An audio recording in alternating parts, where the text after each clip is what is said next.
For some, success is measured by the size of the stage, the sold-out crowds, the standing ovations, the names attached to your resume. For decades, one man built a career behind some of the biggest names in music. His timing was impeccable, his groove undeniable, his reputation earned. From church pews to world stages, from gospel to R&B, soul, pop, and beyond. He's worked with Roberta Flack, Charlie Wilson, Jennifer Hudson, Morris Day and the Time, New Edition, Vicki Winans, Smokey Norfolk, Karen Clark Sheard, Myron Sapp, and so many others. Then, something happened. Something many people couldn't understand. He walked away. Not because music stopped, but because purpose called him somewhere else. Tonight, we discover what happens when success is no longer measured by applause. You know, I've noticed something over the years. Whenever people introduce someone, they usually start with accomplishments, awards, and more awards, big stages, famous names, the impressive resume, and don't get me wrong, those things matter. They tell us what someone has done, but they don't always tell us who someone is. Tonight's guest could spend this entire episode telling stories about celebrities, tour buses, arenas, television appearances, and some of the biggest names in music. Trust me, there are plenty. But I don't think that's the story. The story is about a man who reached a place many musicians spend their entire lives trying to get to, and then had the courage to leave it. Not because he failed, but because he found another purpose. Now, don't worry. We're still going to hear the backstage stories. We're still going to talk about the legends. And knowing my guests, I have a feeling we may hear a little tea before the night is over. But more than anything, I want you to meet the man behind the groove, because I believe that's where the real story lives. Welcome. Smoke and Ice begins now.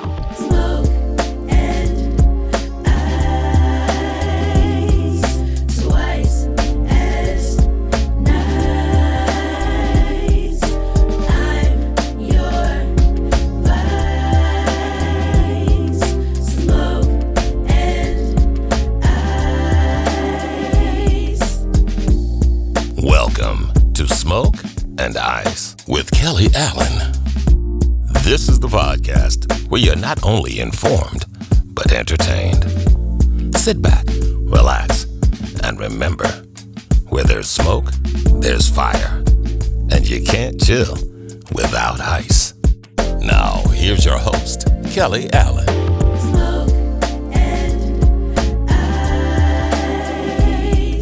Welcome back to Smoke and Ice, where smoke meets sophistication and ice meets intensity, where every conversation has a story, every glass has a purpose, and every guest leaves us with something worth remembering. Tonight's guest is someone whose work you've probably heard long before you ever knew his name. He's the kind of musician other musicians talk about with tremendous respect. The kind of drummer who understands that sometimes the greatest compliment isn't being flashy, it's being dependable. His journey began at just 8 years old inside of the church, where his uncle recognized a gift and helped nurture it. That gift would eventually take him from the church sanctuaries to arenas, from local stages to world-class performances, sharing the stage with legendary artists, including Roberta Flack, Charlie Wilson, Jennifer Hudson, Morris Day and the Time, New Edition, Vicki Winans, Karen Clark Sheard, Marvin Sapp, Smokey Norfolk, Avant, Mario, Malcolm Jamal Warner's band, Miles Long, and so many others. He's performed during presidential events, Super Bowl celebrations, major tours, and countless unforgettable performances. But tonight, this isn't just a conversation about music. It's about something much bigger. It's about purpose. Because after reaching a level of many musicians spend their lifetime chasing, he's made a decision that surprised almost everyone. He chose another path. Tonight, we're going to talk about success, reinvention, faith, business, and yes, we'll hear a few stories from the road. I'll tell you that only someone who's lived it can tell. Please help me welcome my friend, Archie Logan. Welcome, Archie, for being here with me. I am so glad. It's been a long time coming. I've been trying to get you on the show for a while. Man, when I heard that introduction, I had to look around to see if it was you was talking about somebody else. You know exactly who we're talking about. We're talking about you. you know all that you've done, and I love it. I love it so much. I ain't never been introduced that way. Well, I'm glad I could do it right here. That's what I do. That's what you do. And you did a great job. You made me sound like I'm somebody. You are somebody. You are. Now, Archie, before we get too far into the conversation, it's time to do what makes this show Smoke and Ice. Every episode, we pause for just a moment to enjoy a carefully selected bourbon and cigar pairing. Not because we're bourbon experts or cigar aficionados, but because we found that some of the best conversations happen when people slow down, take a sip, light a cigar, and simply enjoy the moment. Tonight, I think I've found a pairing that's as smooth and balanced as the man joining me today. The bourbon? Guess what?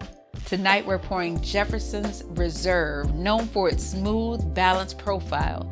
Jefferson's Reserve offers notes of creamy vanilla, rich caramel, toasted oak, and just enough baking spice to keep every sip interesting.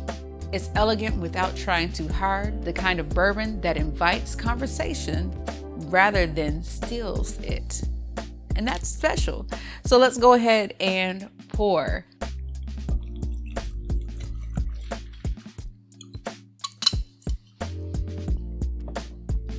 Let's raise a glass and cheers to you.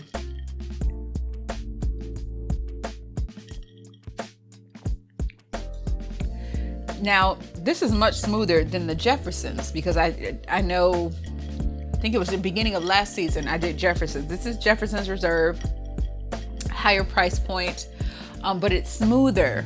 You don't get the burn. Now, again, I put mine on the rocks, so you can all say, well, you can't tell that, but it's different, and you can tell that it's aged a little bit longer, which gives it its subtleness, its smoothness, where you can just enjoy the notes.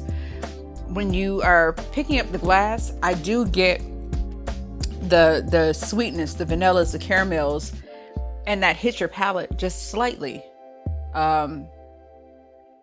It's not so much where it makes it sweet, but it's just subtle enough to where it gives you those notes that you need.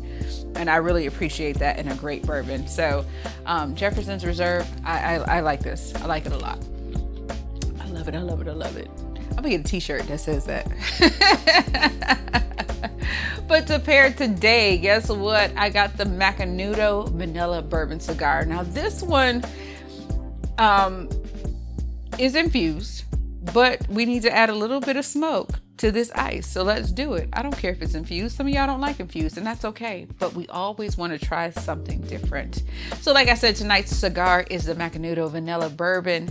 This is a mellow cigar infused with subtle vanilla sweetness and bourbon character, layered with creamy notes and a touch of toasted oak. It's smooth, approachable, and a great companion for tonight's pour. I really feel like this is gonna set all of this off. It's gonna set it all on fire, but we're gonna see right now. See if it works. So let's do it. And for all of you guys to know, I always set my cigar up before, so I don't gotta do all the cut and everything else like that. I like to be prepared. So I set it up to where it is, and now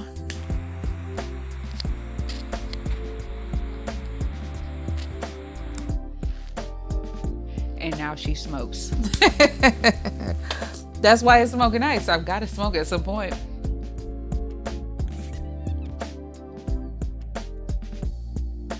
But it's really a great smoke. It's not bad. I'll do it again. But while I'm at it, I will say that I had Ali called personally before I got this, because I was there. I was like, I don't know what to get. I picked it up and I went to the cash register and I said, I usually talk to Ali. He's like, you know what? I can call him and I'll ask him what he knows. And that is why I love Joker Smoker.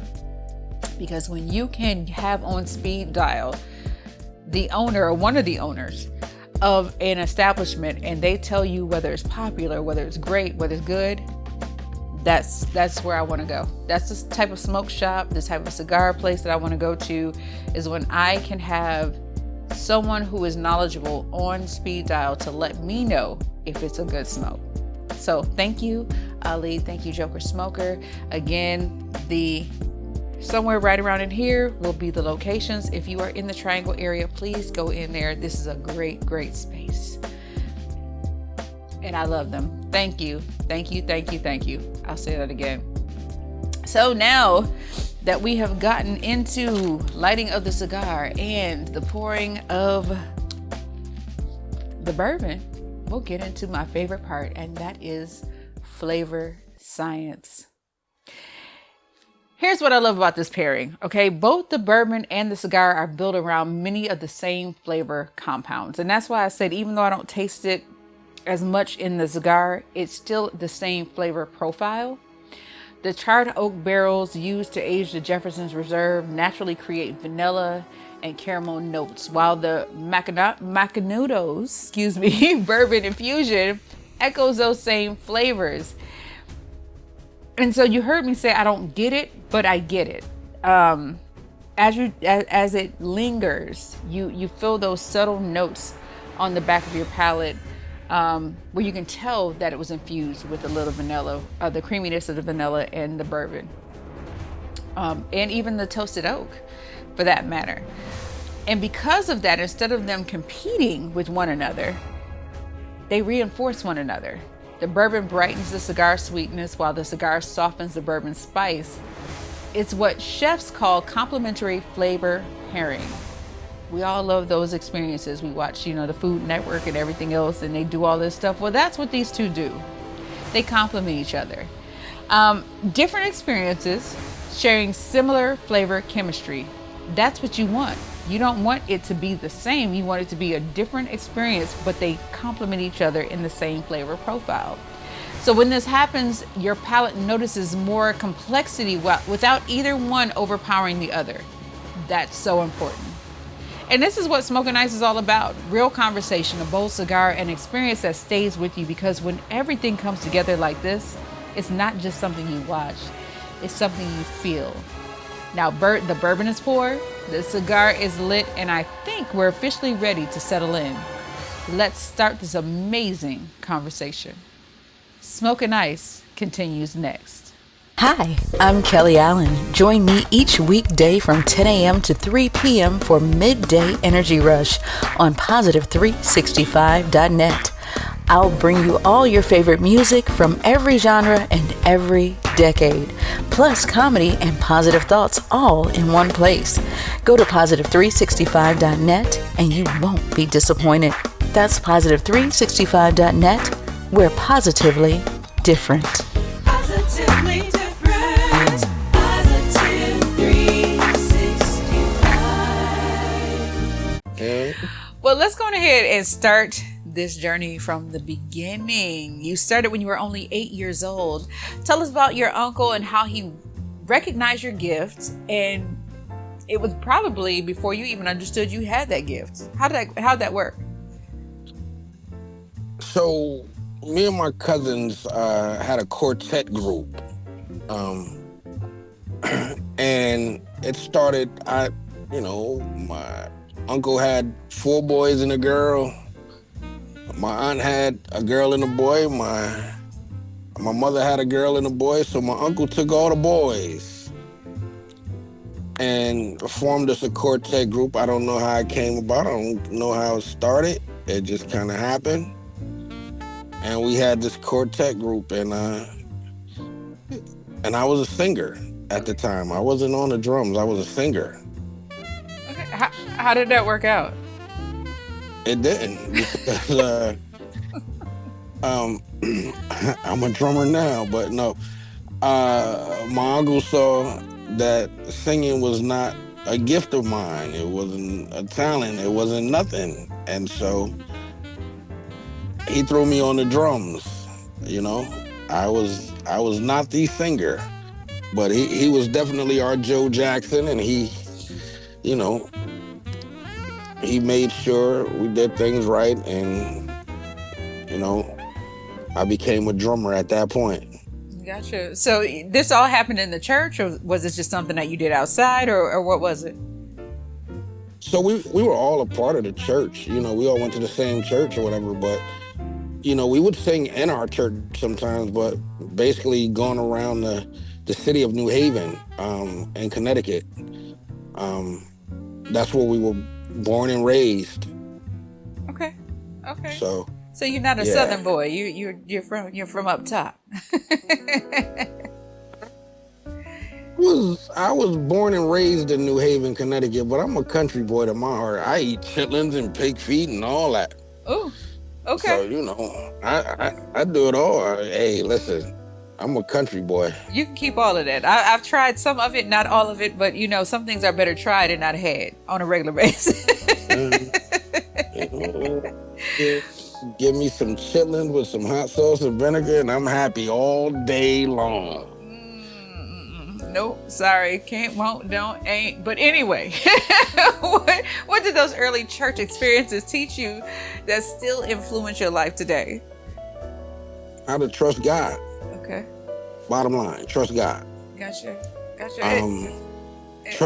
Trust God more than you trust man. I remember the first time you realized I'm actually good at this. Like once you got on the drums, like your uncle sat you down, you started doing drums, you got your chance to shine in church and with the quartet and all this other stuff. When did you realize that it was just not something that you did, but it was something that you were good at? So I don't know if I was good or whatever, or know the time when I was good, but I remember a phone conversation with, you know, being on the phone with my father. My mother's on the line, and my father was kind of yelling at me for not doing good in school. I wasn't getting A's and B's. I was passing, but I wasn't doing good. So he's yelling at me, you're not gonna be this and you're not gonna be that because, you know, you're not doing good in school. You know, just doing that parent yell thing, you know? And so I was like, I don't need all this stuff, because when I turn 18, I'm gonna move to New York and I'm gonna be a drummer. I'm gonna be a musician. That's what I'm gonna do. I don't need all the stuff they're teaching me in school. And so, of course, that got me even more trouble. He thought that was the most asinine thing ever, but he's a musician, so I didn't understand, but you know, it is what it is. You know, I took the yellings for years. They yelled, my mom yelled at me for years about my grades. Oh wow. But I had a focus and a vision. You know, I wasn't no dummy. I could do the work. I just didn't feel like I had to. I just, you know, I knew I was gonna be a drummer. I did enough to get by. Your purpose, the purpose that you saw for your life was different from the purpose that your parents wanted to protect you just in case. Not that they didn't believe in your dreams, but it was just in case this does not work out. You need to have a foundation of an education so that you can do other things that weren't in your peripheral view. You know, these weren't things that you were focused on. These were things that you just saw, I don't need them because this is what I'm going to do. And when you have that much fortitude to stand on what it is that you're wanting to do, is an amazing thing. It's an amazing thing. Yeah, I guess that's what they were trying to do. I just look at it, you didn't believe I was gonna do it, and and the boo boo, I did it. I got it. So it sounds like your parents kept you in church. How important was the church in developing not only your musicianship but your character? I will say the church, given some thought about it, really, the church is kind of like, I grew up in an era where contemporary gospel became a thing, right? Mm-hmm. So, you know, I wasn't allowed to listen to secular music growing up, right? So the church, music-wise, kind of taught me different genres of music inside the church. I learned how to play forms of Latin grooves and some reggae, and you know, Kirk Franklin hit the scene, some form of R&B and things like that. I learned that in church because there's so many different genres in church. They may not be authentic, but they're definitely, you know, a similarity of what's played, you know, in the world, you know, well, what they call the world in the secular community, whatever. So I liked a lot of it, you know what I'm saying? So I did learn a lot of different genres from being in church like that. So yeah, and you know, the discipline part of being playing in church is you didn't want to be the guy that got kicked off. That part, because Because it'll you happen. wasn't playing right. Right, and it'll happen. You gotta be, Oh yeah, you gotta be that one, I've or been you kicked gonna off. Hey, you know, you didn't want to be that guy. Right. Like move over. So people often think that musicians are born talented. How much of your success came from talent, and how much came from just discipline? Man, I don't know how talented I am, but every level is discipline. You know what I'm saying? Some sort of discipline on every level you go through. You know what I'm saying? The higher the level, the more discipline you have to have. So I can't really say, you know, talent-wise, I think I just got a gift. I don't look at it as being talented. I got a gift. God gave me a gift. I worked that gift. And I think it's better to have a gift versus talent. And people will say, well, aren't they the same? No, they're not. Because talent means you had to work hard. You had to spend hours. And when you're just gifted with something, you still have to spend the time and become disciplined in whatever it is that you're doing. But it's natural that you're able to just pick it up and do it. So that's amazing that you said you just have the gift. And your humility, you don't feel like you're the greatest or that you're this. You just accept your gift as what God has given you, and that's where you're moving Right. at. And that's an amazing thing. And that really is. Yeah, I'm not a learned musician. Okay. Well, I wasn't a learned musician. I didn't go to school or anything like that. It was literally, I had the gift to do it, and I worked at it. You know, I mean, I think just as hard as a talented guy or even a non-talented guy who could learn how to play by the book. The book taught them how to play, Right. you know, and they practice. I think the practice is just as strenuous, just as you have to be just as dedicated, even with that gift, because you got to hone that gift. Right. Because that gift is going to take you some places that talent won't. Exactly. Yeah. So when people look at your resume, they see all these incredible names, but what they don't see is the work that goes into becoming the person people trust. How does someone become the call when artists need a drummer? Oh, man, a lot of it is relationship. It's who you know gets the gig, what you know keeps you there, or what you do keeps you there, you know? Right. It's word of mouth. Like I remember Roberta Flack, for instance. I was in New York just doing a showcase with a local band from this area that needed a drummer just to get through a showcase. It just so happened on the sound check, next door was a WNBA commercial being, you know, they're rehearsing and filming for a WNBA commercial. And it was a funk band. And went over to check them out and see what they were doing. When they took a break, they came over to see what we were doing. The bass player, he came in and, you know, he was interested in what I was doing. So we kind of switched numbers. He asked me, did I want a gig? I was like, yeah, no doubt, let's talk. You know, he took my number. We went back the next day, and he really heard me kind of doing my thing, and he said, yo, I really, when can you start? If if you want this gig, when can you start? I told him yesterday. And me telling him that, the band that I came there with initially, they left to go back to North Carolina. I stayed in New York. Wow. And that artist just happened to be Roberta Flack. The funny thing about so- it, your story came full circle because you already told your parents when I turn 18, when I get out of here, I'm going to New York and I'm gonna play the drums, and that's what you did, and it was with Roberta Flack, and that's like you spoke that thing into existence, and that's so amazing. Yeah, it was actually pretty cool. I mean, I lived in Florida before I moved to New York. So I went down there for a little while to try my music career down that way, down in Miami.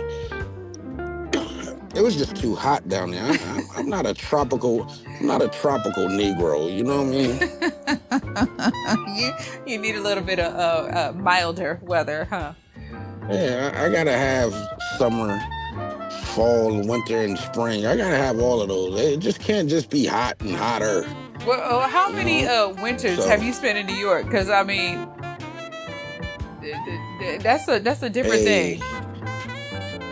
Yeah, there were a few, but I was raised in Connecticut, so yeah, I was you're right. used to it. You're right. I forgot you were in Connecticut first. So, We forget a lot, and when you go back after being from up north, I'm from Buffalo, New York. So after being from up north, and then all of a sudden you come to the south, you go back home, you like, what is this? I can't deal with this. I can't deal with the cold no more. Like it's so many degrees that I can get to before I'm like, nah, I got to go. I can't be in here. But that just comes with I think that comes with age, because like now I can't stand to be cold. No. Only in my air condition, I like to be cold, right? I don't like to go outside when it's just freezing cold and my face is about to fall off. I used to play outside like that. Now it's like a couple years ago, I decided, yeah, this is not it for me. Take me in the house. Right. That part. Yeah. That part. Well, you played gospel, R&B, soul, hop, hip hop. What changes and what never changes when you go from genre to genre? Going from genre to genre, the main change is being authentic to the music. Okay. That's the part that changes. The other part that doesn't change is the feel, the soul, the discipline, the everything else. Like you have to put just as much energy into a blues gig as you have to put into a gospel gig or an R&B or hip hop, whatever you want to call it. You have to put that same level of know-how and study time, and you got to play that record. Right. Whatever it is, you got to play it, and you got to play it to the best of your ability. You gotta knock that thing down. Yeah. Yeah, and I like that, and I feel like you're very versatile. Like everything that I've ever heard you play is amazing, and I know you're very humble, and you say you're not the greatest and all this other stuff, but you play very well. But we'll get into that, and well, actually, we're going to get away from that in just a moment. But there's a few more things that I want to focus on just here. You played with everyone from Charlie Wilson. Well, no, hold on, let me fix this. You've not played with everyone, but you've been in the presence of some of these people. Some you played with, some you've actually just been on tour with, doing some things that are coming up, and we'll get into that in just a moment. But I do want to drop some names because you have been involved in so much. So we've got Charlie Wilson, Jennifer Hudson, Smokey Norfolk, Roberta Flack, and without naming a favorite, what have those experiences taught you about greatness?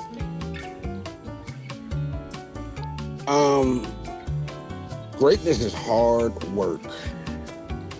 Like, it's hard work. Like,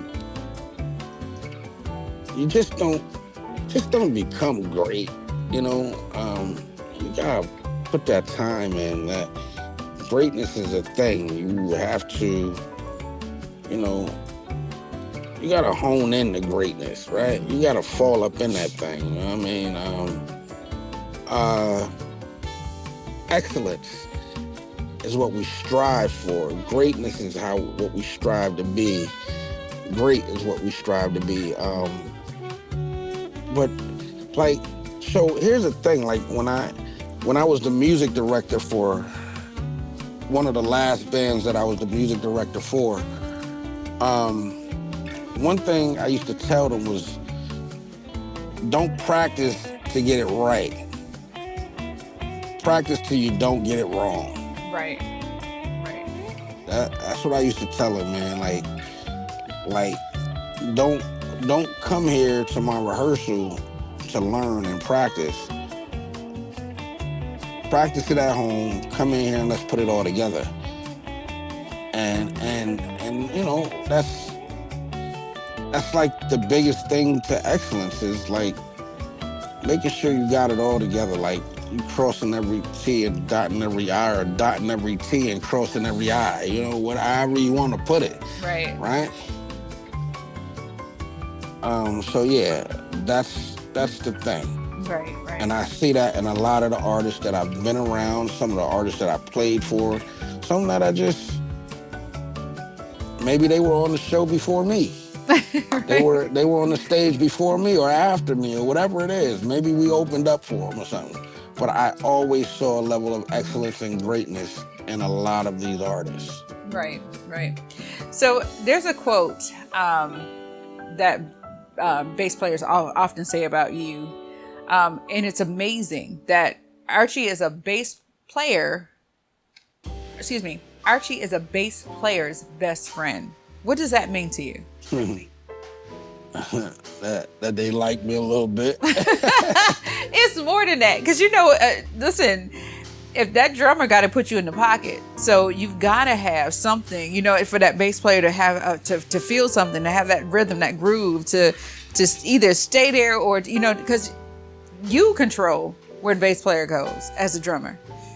Well, so my thing has always been, no matter what the level is, let's lock in with this bass player. Mm-hmm. Because regardless if me and this bass player is locked in, it's gonna sound good. It's gonna make a head move or something. It's gonna groove it out. And so even I got to the point where I learned at a young age. I remember the guy Marvin Mumford. I was recording. I skipped school to go on a recording session with the late great Maurice Rogers in Atlanta, and I was gone for like 3 days. That's a whole story in itself. Tell it. Tell it. Well, okay, I'll tell the story, but let me explain about Marvin. Okay. Marvin was the bass player, and at that age, I was about 17, 16, 17. I was a senior in high school, and Marvin was like, lock it in there, don't move, stay right there, lock in with this bass and stay right there. He would drive his fist in there like that, and that was like the lesson at that time that I just kept with me. Always lock in and keep that bass player there, even when they try to move. It's almost like you choke them by the neck and bring them back. Right. You know what I'm saying? But yeah, so that was that's my biggest thing about bass players. And even off the stage, like sometimes, like no matter what band it is, I'm tight with the bass player, because if we have a cool personal chemistry, like on a personal level, when we get to the stage, we knocking it out. We knocking down and taking names, and we gonna groove your neck off your shoulders. Right. No, I love that. You know what I'm saying? So yeah. So. Well, let's get back to this. You skipping school though to do a groove session for 3 days in Atlanta. You don't forget nothing. I don't Is this forget written nothing. on your paper or something? No, I don't forget you nothing. got the little card, isn't it? Oh, okay. Right here. So I was a senior in high school, and I started I got picked up by Maurice Rogers, he had this group called Unity, Maurice Rogers and Unity. And they were going to Atlanta to record, and it was produced by Steve Twyman. And so we go down to Atlanta, and so one morning I left my house like I was going to school. I walked down to the bus stop, and I jumped in the car with the manager of the group with my sticks and all that different stuff, and I went down to Atlanta. Only one person knew where I was at, and that was my cousin. And eventually he had to tell where I was at because back then there was no cell phones. Right. I had a pager, but that pager was only regional, like, Raleigh, Chapel Hill, Durham. It was a regional pager. It didn't reach all over. And so I eventually had to come home after 3 days and face the wrath of my mother. Had these green eyes that when she was mad, they got greener. Wow. And I had to face that wrath. And but I would do it again if I would tell her this time so she didn't worry as much. Right. But I'll never forget. Never forget it. But I'm thankful you said that, because there is nothing like a mother worrying about her child. I don't care how grown you think you are, how well versed you are, how street smart you are. No mother, no parent, but especially no mother, wants to be sitting around for 3 days wondering where her child is at. Yeah. Well, my mother worried longer than 3 days. I kept her worrying, like, golly. Oh, wow. Okay, well, I'll let you off the hook with that one, because that was just cruel. But anyway, many people think drumming is about playing loud. You describe yourself as a pocket drummer, and we talked about that just a little bit, talking about being in the pocket with the bass player. Explain the pocket even further for those who are not musicians and don't understand that. So people think the pocket is like, people who know about it, they think the pocket is just playing a straight beat. Boom, pap. They just think it's a straight beat. That's not it. The pocket is laying in the grooves and making them feel good. You know what I'm saying? That doesn't mean there's no chops or licks or anything. It doesn't mean that. The pocket is like, it's just being in there. Just, it's what get paid for. So where do I want my money? Right. In my pocket. In the pocket. I got you. So, you know what I'm saying? Like, I don't look at the pocket as just a straight beat. Nah, the pocket is making that thing feel good. Right. We in there, you know what I'm saying? We rocking. We bobbing, we grooving. Whoever's listening is bobbing and grooving. When we all locked in all the way across the room, we in the pocket. In the pocket. No matter what happens, no matter where we going, no matter what you do, as long as you stay in the realms of that groove. And there's an old song that says, "Don't disturb the groove." Yeah. Don't disturb this groove. Man. Yes. Yeah. So that's the pocket. Yes, and the pocket is what keeps a lot of people listening all day long. The pocket is why most marching bands, when you got that halftime, they don't want to hear the whole, marching band. They want to hear that drum line, because there's something about it, and so it's a lot of pockets created. But I want to go a little bit more into you, because there's so much more to you, and I don't want to get lost in just who you were, because you have become so much more. But I still have to give you your accolades where they're due. But back to your accolades, you have performed during President Barack Obama's inauguration, Super Bowl events, major arenas. Those are things that are career-defining moments. Right? I mean, anybody would love to do those. Did those experiences change you, or simply confirm you were where you belonged when you were doing them? Man, listen.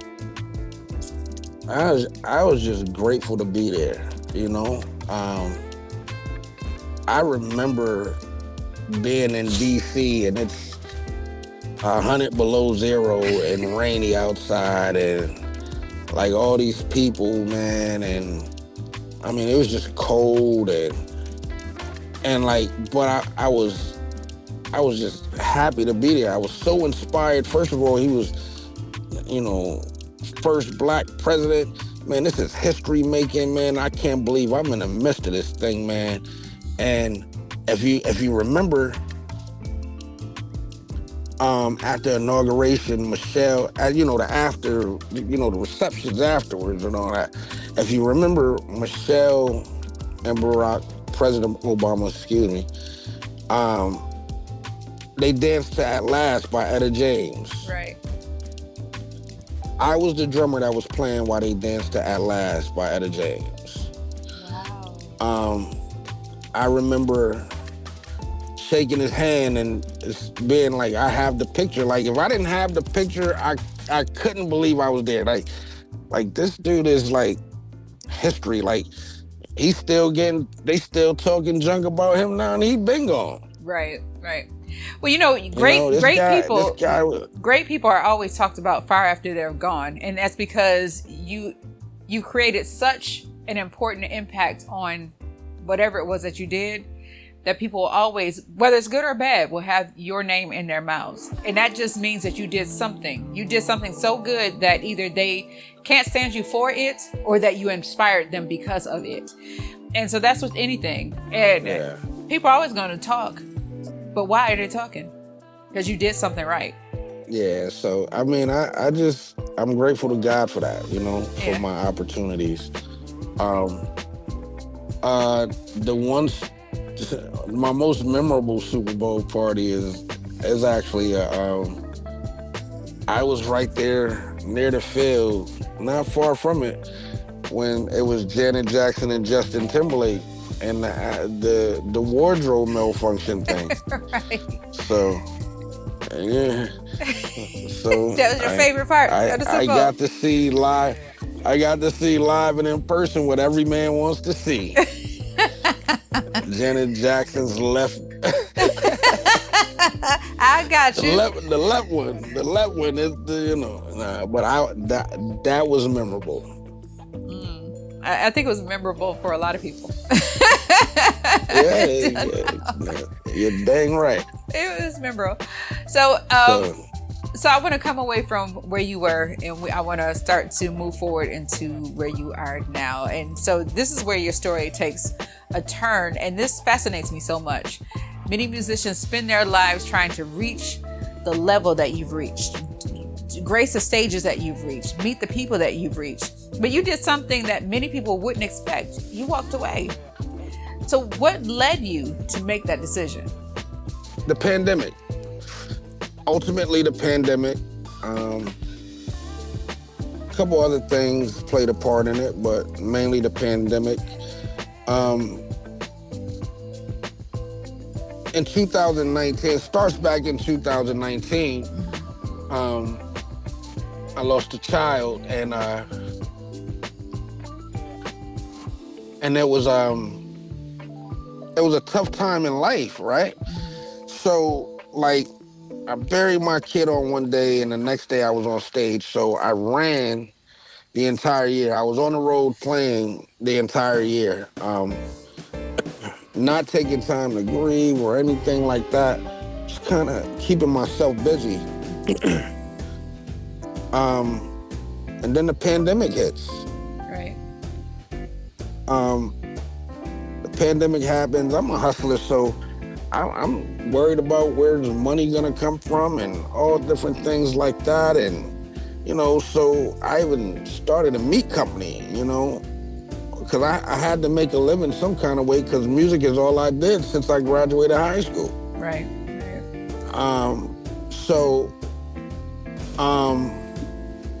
Going into the pandemic, man, it was like, man, what am I gonna do? And it was just like, man, but it's like God told me to chill out and relax and handle yourself. And and kind of reset. You know what I'm saying? Yeah. So the pandemic was bad for a lot, but it wasn't bad for me. It was a time for resetting my life, right? It was a time to figure out parts of me that I didn't even know, Right. and so Yeah, reset and Go ahead. reflect. And I want to first say, I'm so sorry because as a parent, it's hard to lose a child, regardless of what or why. It doesn't matter. That's one of the hardest things in life that you can ever do. But I think that, no one knows that the pandemic was coming, but it's a time of reset and reflection. And I think that's the time that you need it for yourself in that. yeah, And it definitely was. yeah. It's when you have to find your new normal, right? There's a new normal. Yeah, like, not only just with passing of my kid, but even with the pandemic, like life hasn't been the same for none of us since the pandemic, right? Right. Like every time, I mean, down to every time somebody have a cough beside you, you look real quick, Yeah. I mean, it's just life has changed for us, right? Forever. And learning new normalcy is like that's a task. That's a thing. That's a damn. I gotta learn how to do this all over again. Right. You know what I'm saying? I gotta figure this out, So, leading through the pandemic, man, just figuring life out, where life is about to go. Cause we already we all got a plan how things supposed to be. Like Mike Tyson said, everybody got a plan till you get punched in the mouth. Yeah. You know what I'm saying? It's And all fun and games until everything you thought is no longer. yeah, like, that was a direct hit on a lot of people, Right. on everybody. And so I remember waking up one morning and almost like, it's not almost, it is what it is. Like, it's like God was talking to me as clear as I'm talking to you. And he said, buy trucks. So, in my mind, I go buy a box truck, something that I can drive and just get in the trucking business. Because at that point, I'm looking at it and trucks never stop. Every industry stopped except trucks. Right.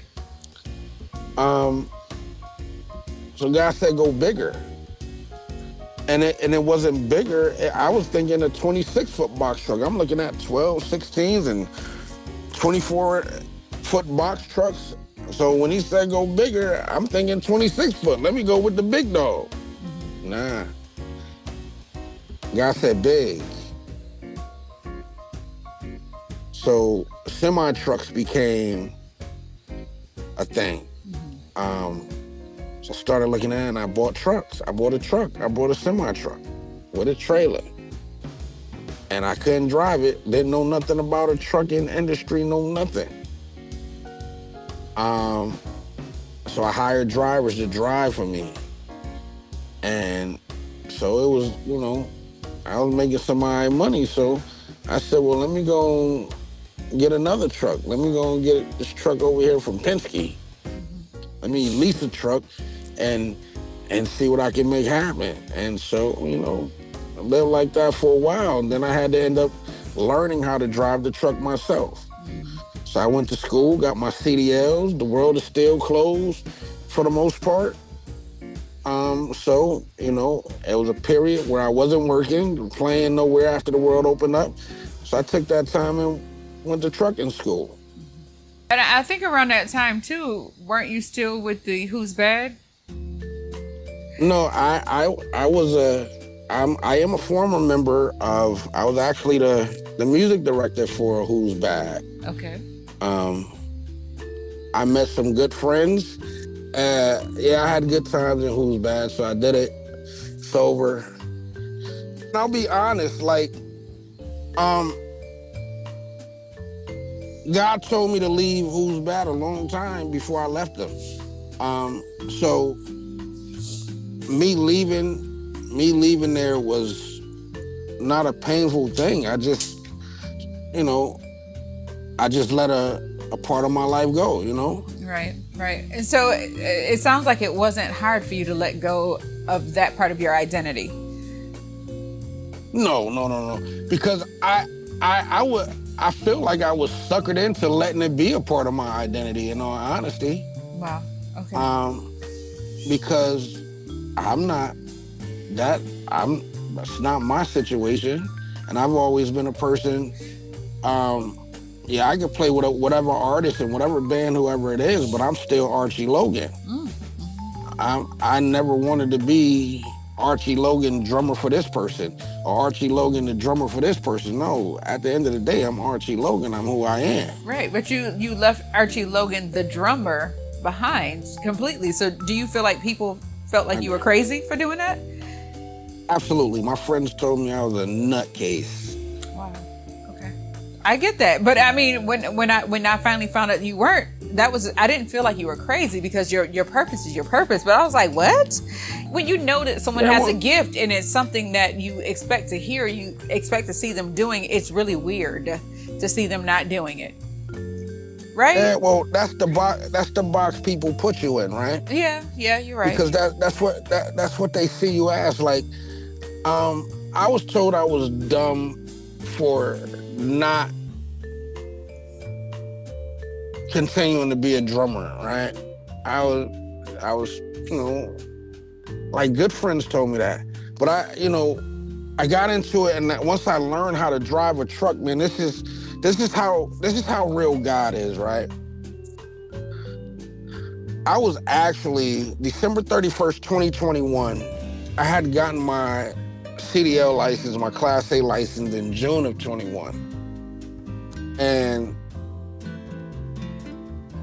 I was in San Diego, California doing a New Year's Eve gig with the band, Who's Bad or whatever. And I remember standing on the balcony and praying. And I was like, God, take my trucking company to a place where I don't have to depend on music anymore. And that was my prayer of December 31st, 21, going into January 1st, 2022. That midnight prayer. I had a bottle of tequila over here because we were celebrating the new year. Right. And I had a bottle of Tito's over here, but I took that minute to pray and I asked God. I asked him for it. And 44 days later, 44 is the number. 44 days later, I started my first tour as a truck driver. So, in the entertainment field, like entertainment trucking. Okay. 44 days later. So you gave it away just a little bit more because I wanted to have people explain what it was that you actually did, and I still want you to explain because most people don't know what it is to say you got a CDL but you're still in entertainment. But I want to say this one thing: you prayed for God to take your trucking business where you did not have to depend on entertainment, but what He did was He merged the two together, because not only I didn't say entertainment. What did you say? I'm sorry, I prayed missed it. that God, that I didn't have to depend on music. You didn't have to depend on music. Okay, so sorry. I added entertainment. But what I'm trying to say is He took what you were doing and took your business for entrepreneurship and He merged the two together. So you have, and that's all I'll say. I'll shut up because I want you to tell people of what it is that you actually do, because we talked about the CDL, we talked about you used to be a drummer. What is it that you do now in your own business? So my company hauls light, sound, staging, everything with concert tours. Festivals, shows, and everything. And so I've toured with a lot of artists doing that. And the crazy part is the many years that I toured as a drummer, I never really paid attention to how the gear was getting to the venues, to the arenas, to the shows, whatever. And so when I finally got the call, I was talking to, of course we put everything on social media nowadays. And so I remember talking to Morgan Edwards. He's a friend of mine. We've traveled together. Like he ran sound and lights for different situations I was in. And he was like, man, you should get out here and do some tour trucking. You got your CDLs now. How you like driving? Oh, well, I love driving. We should get out here and do some tour trucking. I was like, Morgan, what the hell is tour trucking, bro? And he started explaining it. And then I get a call from my guy, Mike Johnson, which I know he's a drummer as well. He's a fellow drummer. And Mike called me. He was like, hey, man, I need some equipment taken from here to here. And, I shot him a price. And he's like, yeah, that's more than what, we're willing to pay. I was like, well, call me when, you want to, you don't pay that price.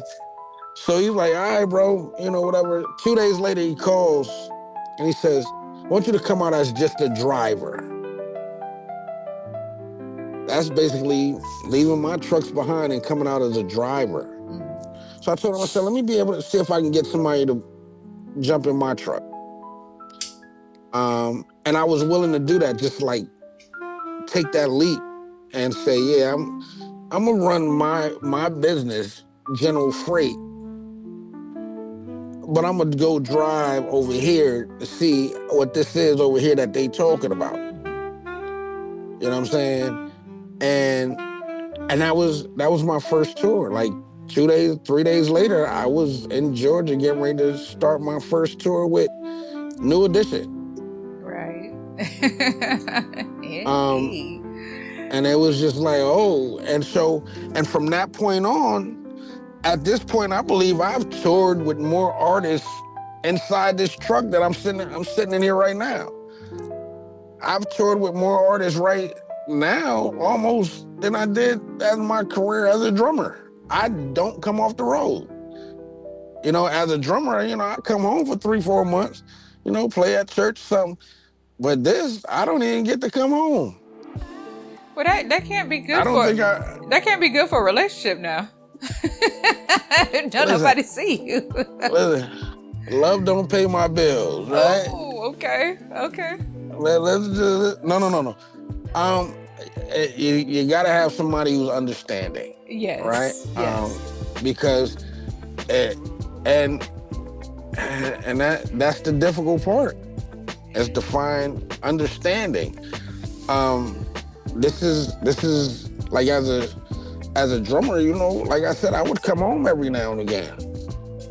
Really, I haven't been home since December of last year. Wow. Maybe a week here, 2 weeks.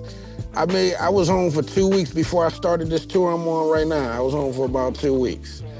And this is another thing. It's things that I pray for God for. He just gives it to me. Like, I be like, it's how you go to your parents when you're little and you be like, Mom, Dad, can I? And they give it to you, right? Everything I got out here right now, I prayed and asked God for it, and He gave it to me. Okay, I got you. You know what I'm saying? And people may, I know you doing this, and your people gonna watch, but they gonna get tired of me saying God did it. Well, you can only be tired of it if you don't believe. But I mean, hey, I got you. Oh, but listen. Yeah, so how much? And I'm sorry to cut you off, but how much of what made you successful in music transferred directly into entrepreneurship? Because that was a big switch. The biggest thing is managing people, and managing them the right way. You know what I'm saying? Like, people would like to say managing people is hard. No, it's just like communication. You learn the styles of communication. Being somebody's boss, I got 2 other drivers out here with me right now. I can't talk to them the same. Right. Right? I can't, one of them I can be like, yo, excuse my language, but yo, nigga, get your go, nigga. The other one, I have to be like, hey, listen, I need you to do this because if you don't do, you know what I'm saying? So Right. it's like the style of management. Right. It's the style of talking to people, and some people can handle it and some can't. Right. You Right. know what I'm saying? So in order to, I use the word successful or success very loosely, right? Because who said it's a successful business? Just because I'm working? You know what I'm saying? People say they've had successful marriages, but they sitting over here divorced and single. That wasn't successful. Right. Right. You know what I'm saying? You were moving into the realm of success. You know what I'm saying? Friendships.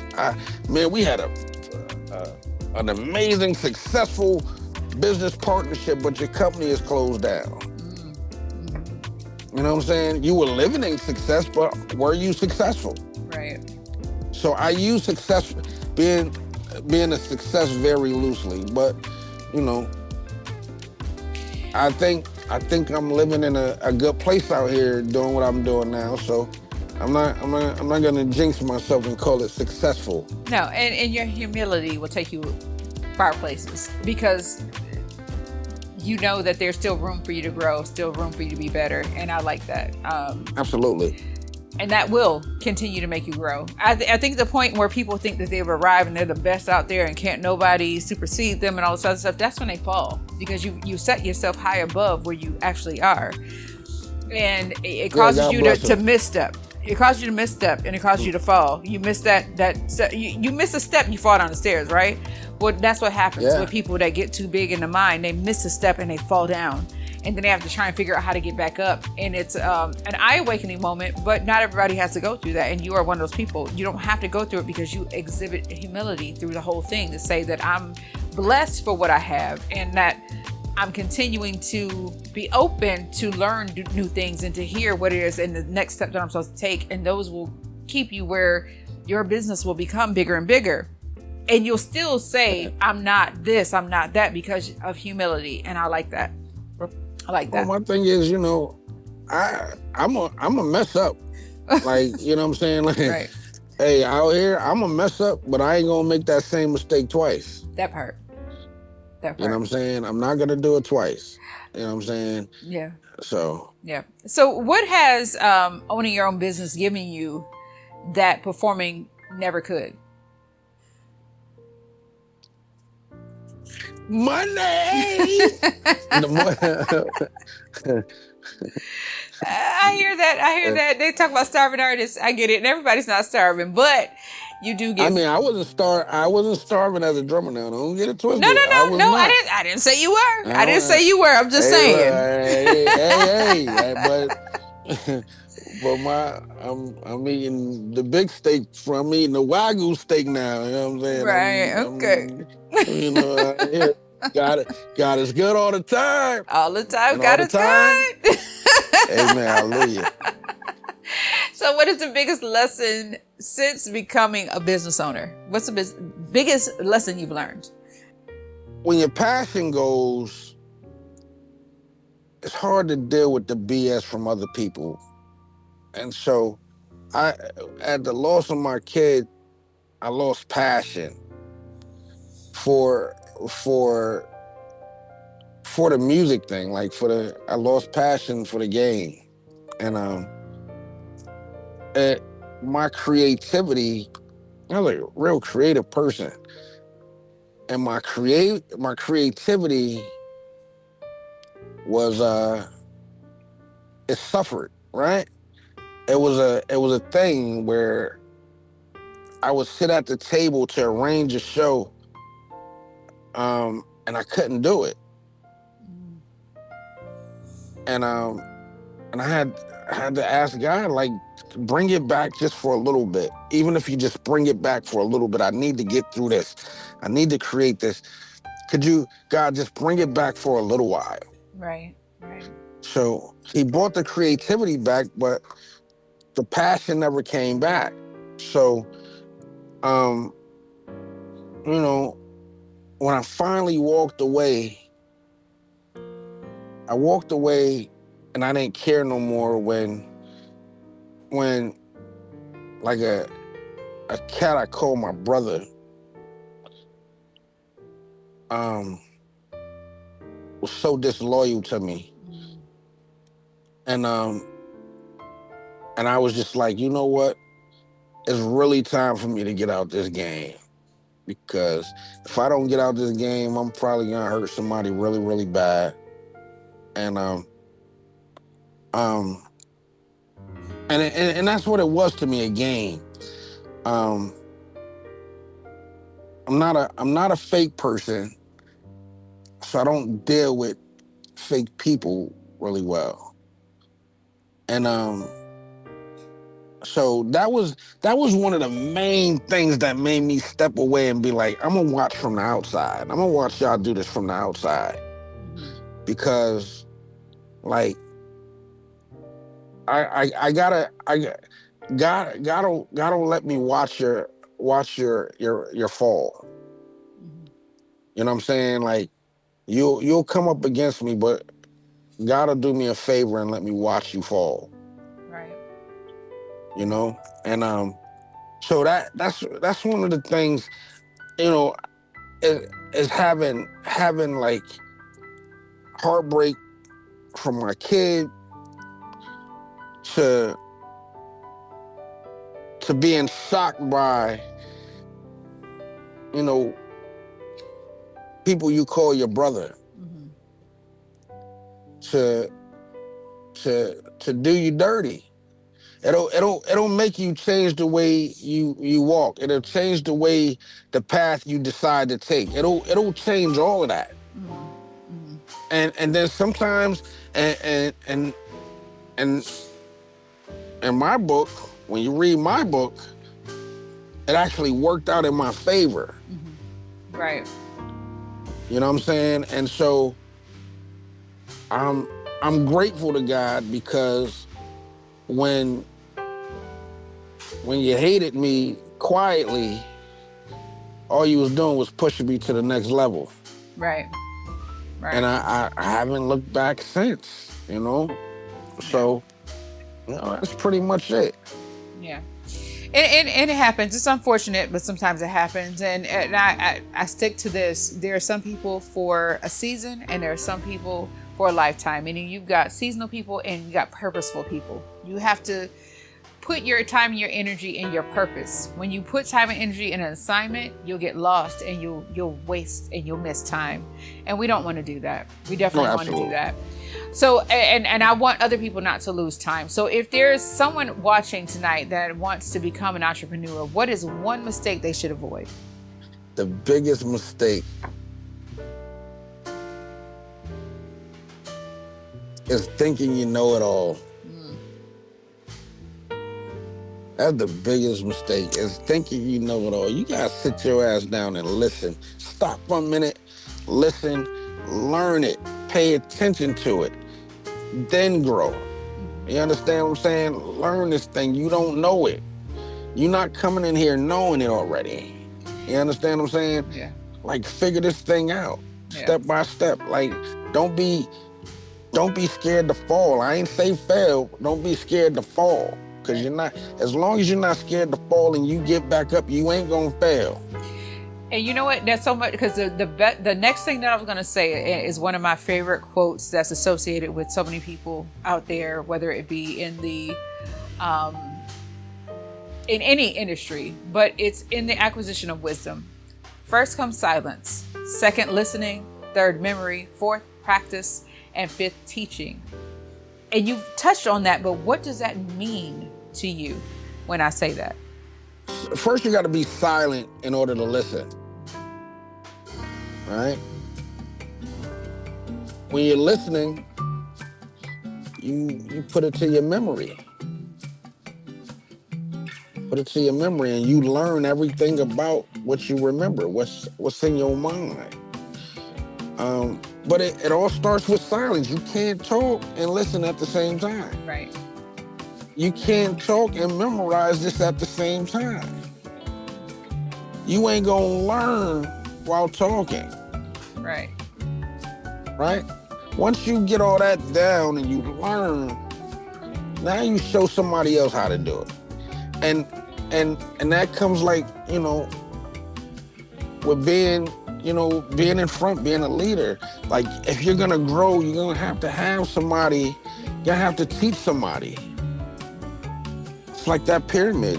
I'm gonna learn this, now I'm gonna teach you, and you gonna learn it, and you gonna teach that one, and they gonna learn it, and you gonna build yourself up by teaching. How they used to say back in the 90s, the 80s, teach one, reach one, teach one, Each one, each teach one, one. Yes, each one, yeah. teach one. Yeah. Yeah, you gotta grow. So, do you feel like, and I know we talked a little bit about success, and you said success was relative, but do you feel like success changes people or builds who they really are? In their perception, it changes them. Depends. It depending on the mind frame of the person. Depends on the character. Some people can't handle what the world calls success. You understand what I'm saying? They can't handle it. Right. So, because no, go ahead. No, because you were saying because, and I want to hear this. I got to hear it. Because sometimes you get a little successful, you think you're greater than God. You know?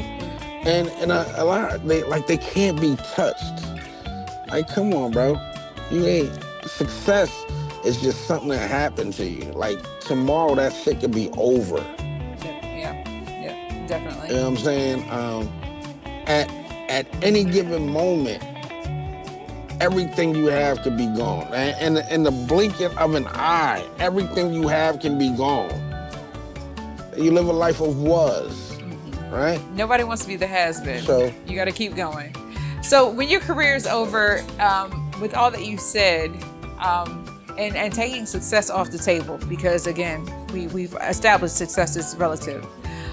What do you hope that people remember about you? Man.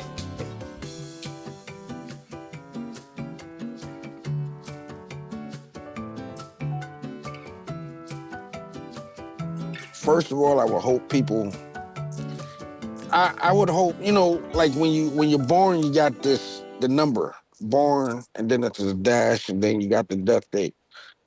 I hope my dash in the middle of my birthday and my death date. I hope if my dash says nothing more than like, he for real was a good guy.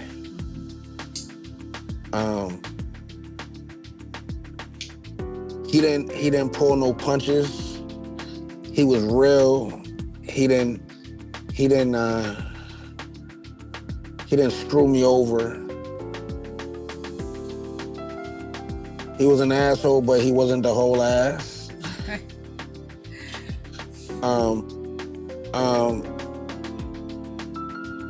He loved his kids. If I ever see grandkids, he loved his grandkids. He wasn't never the best at anything, but he strived to be great.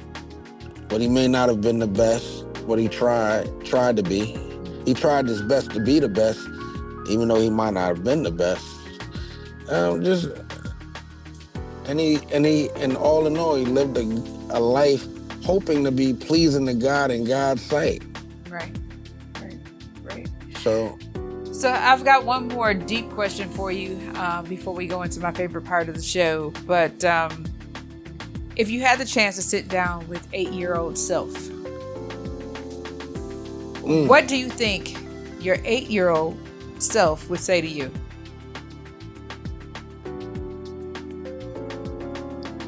Jeez, man, what your granddaddy was telling you wasn't wrong. Follow what he said quicker. Follow that path he tried to take you on quicker, and being such a great person. I would tell my 8-year-old self, stay healthy. Like, stay healthy. Like, don't do this and don't do that. It's not gonna work out good for you. Don't be scared. Like, the things that I was scared of, you know, some of the years, like, yo, don't be scared, bro. Go do it. You got it. Go do it. Don't be scared. And relax on the women a little bit when you get older. Now, don't be a player. Don't have so many notches under your belt. It's not. You want one and done. You want to go old school, one and done. Hey, look, you ain't gotta do all that. Have fun, but you relax a little bit. Don't go crazy like you know. I got you. Well, listen, here's my favorite part of the show. This let's talk about is the Smoking Ice lightning round. So I want quick answers. Now I'll give you a little bit of time if you need it, but I really don't want any thought because I want what's fresh off your mind. That's usually the truth. Well, and not that you lie, but you're not trying to make it sound good for someone else. So the first thing that comes to mind, 10 questions. I might have a bonus. I don't know. I'll figure it out. But we're going to do this. So this is Smoking Ice lightning round and it starts now. Church or concert hall? Concert hall. All right. Early morning or late night session? Both. Okay. Studio session or live show? Live show. Leader or follower? Follower. All right. And why? The greatest leaders used to be amazing followers. I feel that totally. Now, this question is going to be obsolete because I done already heard you say something that's an abomination to my soul. But coffee or bourbon? Tequila. Exactly. See, I told you was going to say it. That was my 20-year-old self. That was my 20-year-old self, and I did some things off of tequila. Lord have mercy. You better keep the tequila down. Keep it down.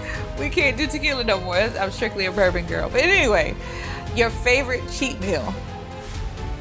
Fried chicken. Like it. Biggest risk you've ever taken?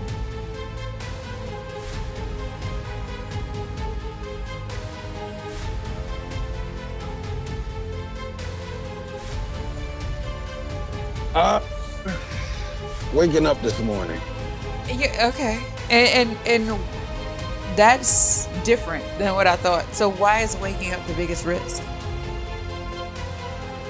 Because I go outside not knowing what I'm about to face. That makes a whole lot of sense. And I get it. All right. So one word that describes Archie Logan.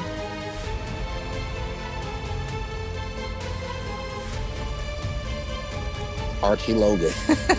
I love it. One piece of advice everyone needs to hear.